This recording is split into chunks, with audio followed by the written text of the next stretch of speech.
బీటెక్కో లేకపోతే degree complete అయిన తర్వాత మాస్టర్స్ కోసం యూఎస్ ఎళ్ళేటువంటి వాళ్ళు గతంలో, ఇప్పుడు కూడా చాలామంది ఉంటున్నారు.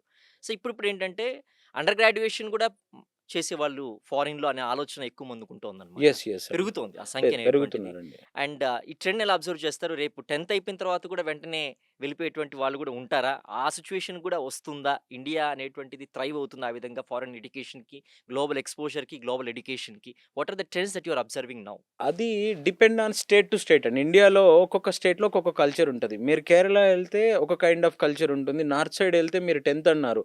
8థ్, 5థ్, 6థ్ వాళ్ళు గూడా లండను, దుబాయ్ ఎళ్లి చదువుకుంటున్నారు. ఇంటర్నేషనల్ ఫెయిర్స్ జరుగుతాయి. ఇంటర్నేషనల్ స్కూల్స్ వచ్చి ఢిల్లీలో కూర్చొని పిల్లలకి అడ్మిషన్స్ ఇస్తారు ఎవ్రీ ఇయర్. ఎళ్లి చదువుకునే వాళ్ళున్నారు. సో, వాళ్ళకి కొంచెం డిఫరెంట్ సినారియో ఉంటది. ఫైనాన్షియల్స్ అండ్ ఆ సెక్టార్ వేరే ఉంటదండి. బట్ స్టిల్ మనకి ఇండియాలో ఆల్మోస్ట్ ఎవ్రీ ఇయర్ 2,00,00,000 మంది పిల్లలు 10థ్ క్లాస్ పాస్ అవుతారండి. ఒక 1,00,00,000 మెంబర్స్ ఇంటర్మీడియేట్ పాస్ అవుతారు. 1,00,00,000 నుంచి 1,50,00,000 మంది ఇంటర్మీడియేట్, 2,00,00,000 నుంచి 2,50,00,000 వరకు 10థ్ క్లాస్ పాస్ అవుతారు. సో, ఇంత హ్యూజ్ నంబర్ బయటికొచ్చేటప్పుడు ఒక్కొక్కళ్ళకి ఒక్కొక్క స్టేట్‌లో ఒక్కోలా ఉంటది. కేరళలో still public health science courses, nursing courses ఇలాంటి హెల్త్ కేర్‌కి సంబంధించిన కోర్సెస్‌కి బాగా డిమాండ్ ఉంటది. అవి ప్రొఫెషనల్ కోర్సెస్ వాళ్ళకి ఇమ్మీడియేట్‌గా జాబ్స్ కూడా వస్తాయి. మన దగ్గర మాక్సిమం అకాడమిక్స్ మీద కాన్సంట్రేషన్ పెడతారు. 10థ్ తర్వాత ఇంటర్మీడియేట్ తర్వాత మళ్ళీ ఇంజినీరింగ్ తర్వాత ఎంటెక్ అప్పుడు జాబ్ గురించి ఆలోచిస్తారు. సో, వాళ్ళేంటి 10థ్ ఇంటర్మీడియేట్ అయిపోగానే ప్రొఫెషనల్ సైడ్ ఏదో ఒక వాళ్ళకి ఇమ్మీడియేట్‌గా జాబ్ వచ్చేది కావాలి. సో, హెల్త్ కేర్‌లో ఇమ్మీడియేట్‌గా జాబ్స్ వస్తాయి. కేరళలో ఒక స్టైల్ ఉంటది. తమిళనాడులో కొన్ని ఏరియాస్‌కెళ్తే మీరు సేలం అటు సైడ్ ఎళ్తే మెకానికల్ ఇంజినీరింగ్ బాగా డిమాండ్ ఉంటది.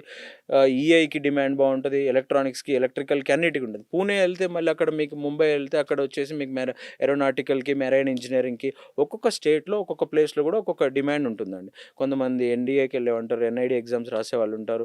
Different student choice, parent choice స్టేట్‌ని బట్టి గూడా ఉంటది. పర్టిక్యులర్‌గా మనం తెలుగు స్టేట్స్‌లో ఉన్నాం. మనం తెలంగాణ అండ్ ఆంధ్రప్రదేశ్ స్టూడెంట్స్‌కి అవేర్‌నెస్ ఇవ్వాలనుకుంటున్నాం గాబట్టి, మన వాళ్ళు మేజర్‌గా 90% ఎంపీసీ 90% ఎంపీసీ ఆర్ మళ్ళీ ఇంజినీరింగ్ వీటికే ఎళ్తా ఉంటారు. మిగతా వాళ్ళు బైపీసీకెళ్ళి మళ్ళీ నీట్ రాసి మెడిసిన్ కాకపోతే హోమియోపతి, ఆయుర్వేదిక్ ఇట్లా allied health science courses, pharmacy, form-D, veterinary ఇట్లా నెంబర్ ఆఫ్ కోర్సెస్ ఉన్నాయి. సో, బట్ స్టిల్ ఇప్పుడున్న సిట్యుయేషన్‌లో అంటే 2035లో డిమాండ్ ఉండే కోర్సెస్ వేరే వచ్చేసినాయండి. గేమింగ్ వచ్చేసింది. ఇప్పుడు రీసెంట్‌గా స్పోర్ట్స్ మేనేజ్‌మెంట్ వచ్చింది. 10థ్ తర్వాత రీసెంట్‌గా ఒక కాల్ వచ్చిందండి. ఆయన ఒక పెద్ద కాలేజ్ చైర్మన్. వాళ్ళ బాబుకి స్పోర్ట్స్‌లో ఇంట్రెస్ట్ ఉంది. స్పోర్ట్స్ జాయిన్ చేయించారు. ఆ స్పోర్ట్స్ స్కూల్‌లోనే వాళ్ళు +2 అంటే కాలేజ్‌కి రెగ్యులర్‌గా ఎళ్ళాల్సిన అవసరం లేదు. National institute of open schooling ఉంది.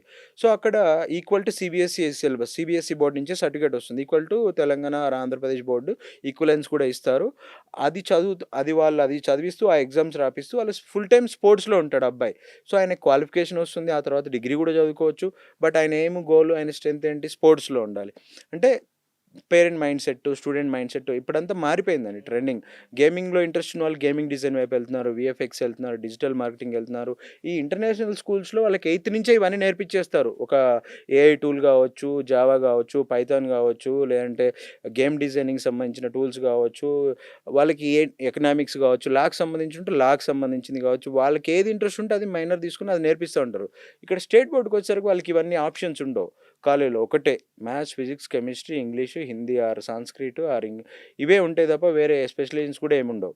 సో, ఇక్కడ ఆ డిఫరెన్షియేషన్ ఉందనమాట. బట్ మనకి ఇండియాలో స్టేట్ బోర్డ్ చదివే వాళ్ళే ఎక్కువ మందుంటారు. సో, వీళ్ళకి అవేర్‌నెస్ కావాలి. సో, ఇట్లా మీకు ఆన్‌లైన్‌లో ఇవాళ చాలా ఆప్షన్స్ ఉన్నాయి. ఆన్‌లైన్‌లో గూడా కెరియర్ కౌన్సెలింగ్ తీసుకోవచ్చు. లేదంటే ఎవరినైనా కలిసి వాళ్ళకి సైకోమెట్రిక్ ఎక్కడ విజయవాడలో ఉండేవాళ్ళు విజయవాడలో తీసుకోవచ్చు. హైదరాబాద్‌లో ఉండేవాళ్ళు హైదరాబాద్‌లో తీసుకోవచ్చు. హైదరాబాద్‌లో అయితే మేము గూడా చేస్తాం. సైకోమెట్రిక్ టెస్ట్ చేసి పేరెంట్ చాయిస్, స్టూడెంట్ చాయిస్‌ని బట్టి వాళ్ళ స్ట్రెంగ్త్‌ని బట్టి మనము సజెస్ట్ చేస్తా ఉంటాం అట్లా.